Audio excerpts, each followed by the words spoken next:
What's up everybody, BioBen here, back with another video. So today I wanted to talk about not looking like a noob in Project Cars 2.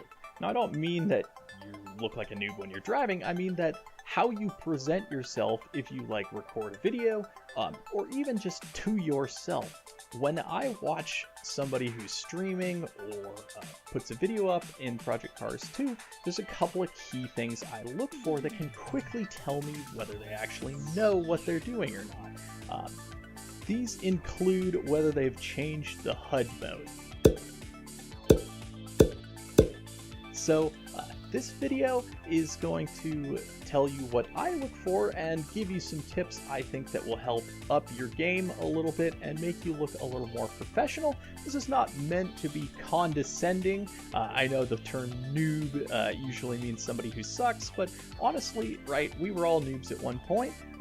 And we just have to learn. So I'm hoping to make that process a little bit faster for you. If I say anything that offends you, I apologize for that.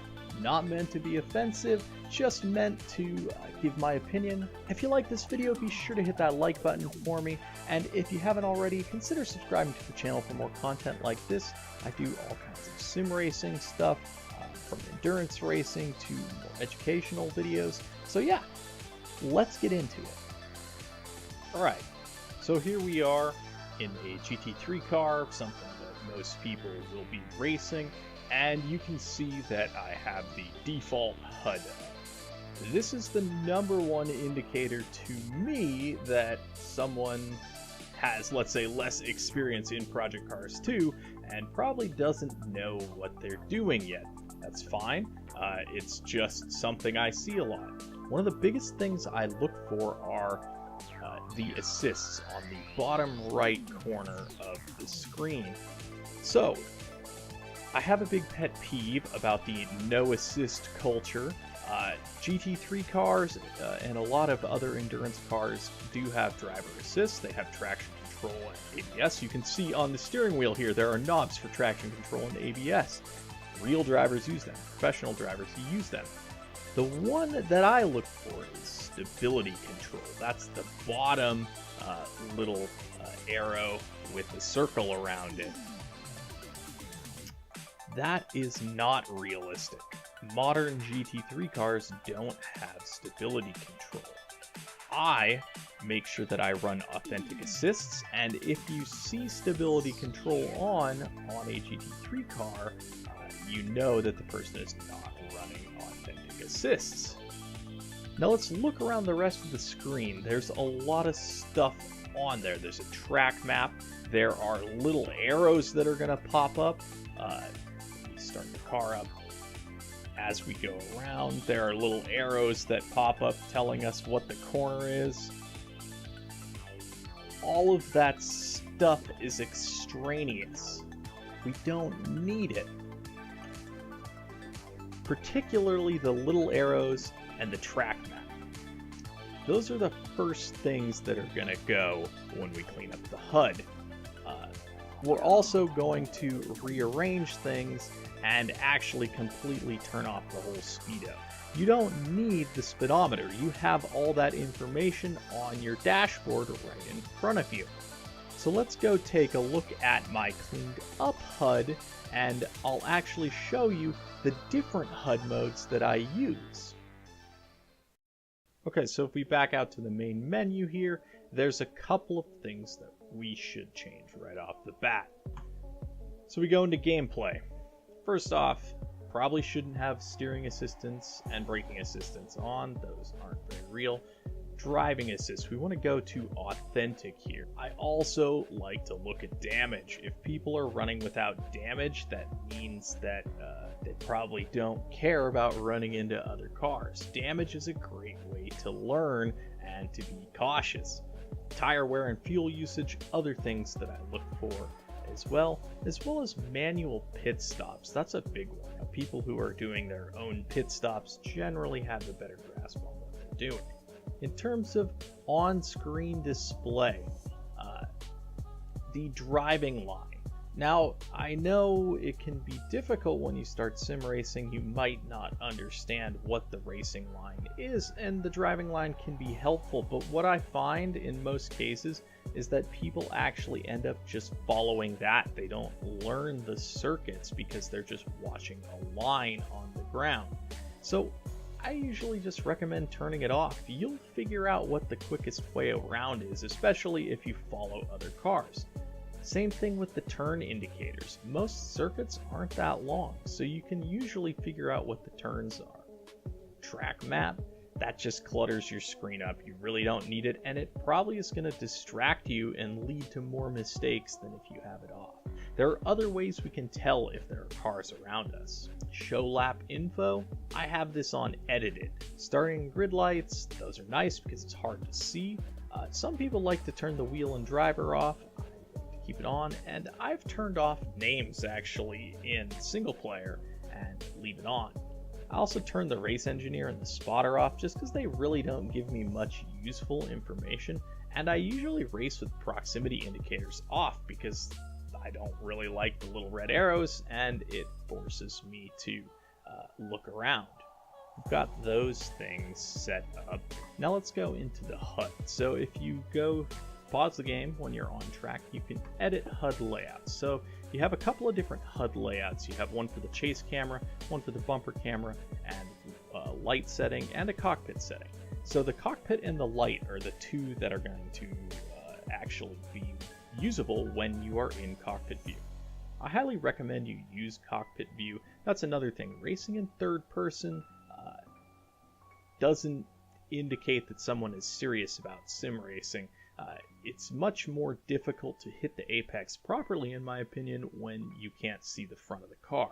A lot of people like to use the bumper or the roof cam. Again, I like to go for realism and immersion, so I go into the cockpit view. So when we're in here, there's a lot of different things here. There's all these different widgets, and we can actually change them. So I like to actually have two different HUD modes. The cockpit mode, where I have a bit more information, and the light mode. So I tend to turn the speedo off. You could run minimal, but I just like it off. It gives a nice clean view. I will occasionally run relative times if I'm in an endurance race and I want to see who's ahead or behind. Lap timings, I'll tend to go on minimal as well. Current lap and position, I'll put that up there.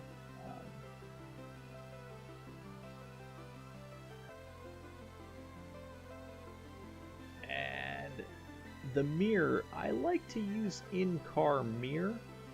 If the car doesn't have one, I'll use this fake mirror, but I usually like to try to use the in-car mirror. I like to move this info down here, and penalty info I just keep up there, and the lap delta just keep it. Track map definitely off, but we've already switched that off in the settings. So that. Now I also like to have the light mode, where we have basically everything off. So keep the penalties on, that off, that off, leaderboard off. So I put leaderboard on minimal as well.